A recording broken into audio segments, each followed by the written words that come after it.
Boss. Well, Arne Slot has made his way to join us. Arne, thank you so much. Congratulations on the victory. We will talk about the football, but it's important that we get your thoughts on the report that Antoine Semenyo gave to the officials alleging racist abuse. What was said over on the benches? And I know you made a point of going over to speak to Semenyo at the end of the game. Yeah. No, I think the club made a clear statement. We don't want this in football. We don't want this in a stadium to happen. But especially not at Anfield. So we should talk about that. We should talk about maybe that for a long time, because it's unacceptable that something happens like this in a stadium, let alone at Anfield. And that unfortunately gets the shine off. I don't know if that's really good English, but because our fans were unbelievable when you talk about the tribute for Diogo. So, but what happened over there is definitely, I didn't hear it. I only can say that that this should definitely not happen in a stadium. And the club, as you say, have put out a statement saying that they condemn abuse in any form. And I know that it's with the police, so there's a limit to what can now be said. Yeah. As you said, that we could have been talking about a fantastic game, and we will talk about what was a fantastic game. You take all 3 points from it. Were you happy with everything that you saw out there? I think it was a great game to watch, and this is why football. This is what football makes so great. 3 parties involved that wanted to play a very nice game. Us, Bournemouth, and the referee. So high tempo, no time wasting, no diving, just keep on playing. This is what football makes so nice. 2-0 up, going 2-2, because they just kept on going after 2-0 down. It's a big compliment for them not to give up, but just keep on fighting.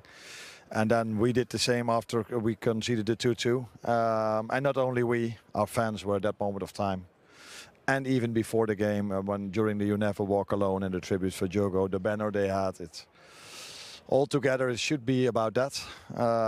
But the game of football was also impressive, in my opinion. Yeah, very impressive game of football. Were you always convinced that Liverpool were going to take 3 points from that game? No, because we played them last season here when we were 3-0 up. They just kept on going. They were in every stat, a running stat, very high last season. And you could see today again, we, by the way, as well. But you could see today again how fit this team we faced was and never gave up. Because you can talk about rest defense, but I think the moment we lost the ball in both situations, the rest defense was in order. But the pace they have, the tempo they sprinted all the way, it was a 4v2, I think, on this side. That's also credits to them. But like I said, they faced a team that's really fit as well and never gives up. We've lost many players during the summer, but we didn't lose our mentality. I'm really interested in that point, because I've heard you make it in almost every interview that you've given, because you're asked so often about the players who've come in, but you're always at pains to emphasise the players who've gone over the summer. Not always, because it's only the second day I have an interview, I think. Yeah, I've seen a couple. But yeah, everybody is asking me the same question. Yeah, you have a lot of new players. Yeah, reality is we've lost a lot of players as well. I think we even lost more than we got. But it's normal if you bring such a talented players in. And you've already won the league last season, that everybody's talking about that. But yeah, if you normally, when it was 2-2, you know, I think these two know which player I was looking at that moment of time. I would have loved to bring Diogo Jota in, but now I couldn't for terrible reasons. But now the fans and the players that were still there did what he did so many times for us in the past. And I can ask you just mentioned rest defence there, and you know it's been a problem in the pre-season, in the Community Shield, and here today. I think what stood out for me watching your Liverpool team last season was how much control you had in games, and I very rarely saw end-to-end games. I feel like I'm seeing that today and in the Community Shield.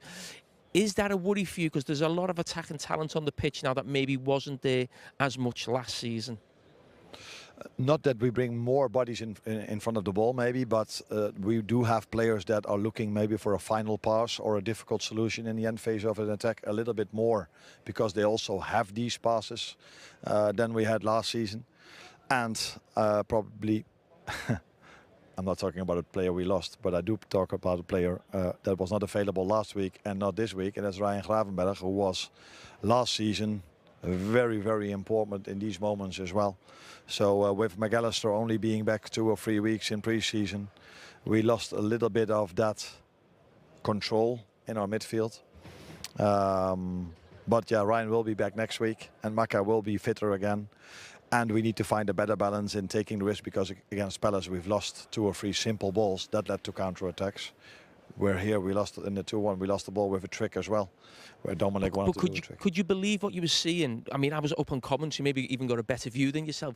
I think there was 7 or 8 players in the box when the score was a 2-1. Are you sort of encouraging that, or would you be furious with that? No, depends on where the players of the opposition are. If they are standing over here at the halfway line, it would be stupid for us to be there with 7. But if they go with all players back in their own 18-yard box, we need to have a rest defense in order to be close and to them there as well. I think if you, I don't know if we can show this, but if you stop the play the moment Mo loses the ball, there's not such a big problem. I think the rest defense is in order. But then they just came with 3 or 4 out of nowhere, no, not out of nowhere, out of their own 18-yard box. And we... Arno, we've got it for you. Yeah. So if you look at this moment now, if you stop it, stop. Yeah, you can stop it, but... A little bit earlier. Take it back. Yeah. But Arne, as we're 2 defensive players, 2 full-backs.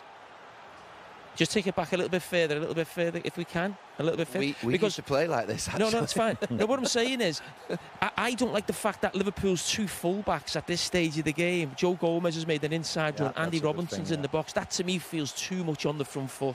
Depends on where their players are. And if I see it now and I see where Semenyo is, then you could argue if Robbo should be this high for stop. For me, Robbo should be where Semenyo is.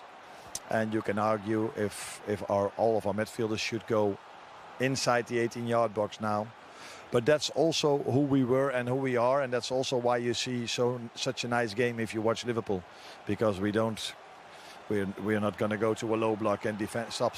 You see, we are in 2v1 behind the ball, and you see players from us sprinting back as well. But it's give credits to Semenyo. Anna, can I just say that worries me a little bit? What? When you say that's the team that we are, with so many bodies going forward. Am I allowed to say that? Sorry, boss. No, you're allowed to say this.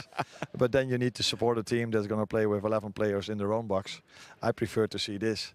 But I prefer even more to see not being counter-attacked. That I agree on. But I like it that our players like to play football. And I think last season we were a joy to watch. Like, for example, Paris Saint-Germain, who do similar things like this. Andy, to be honest with you, I think it's a breath of fresh air in the sense of how I see the game should be played. It's how we used to play. I quite often last year said that football was becoming quite formulaic, where players weren't free. It felt like they were being sort of like coached like robots to say, you must pass it here, you must pass it there. So when I see that tonight, I feel like that's really exciting. Obviously, sometimes you will concede goals doing that.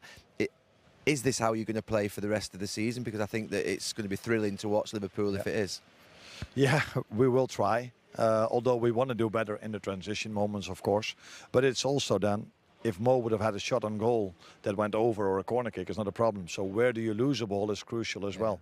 The moment how Dominic Szoboszlai lost the ball with a trick, that is not smart in that moment of time. But we will fine-tune even more these counter-attacks, hopefully. But we will work on that definitely. But we do want to stay the team that is a joy to watch offensively. And we're not a team, if we're 2-0 up, we're going to go with 10 men in our own box. That's not who we are. You substituted both your fullbacks, Kerkez and Frimpong. What was you just thinking behind that at that moment in the game? I'm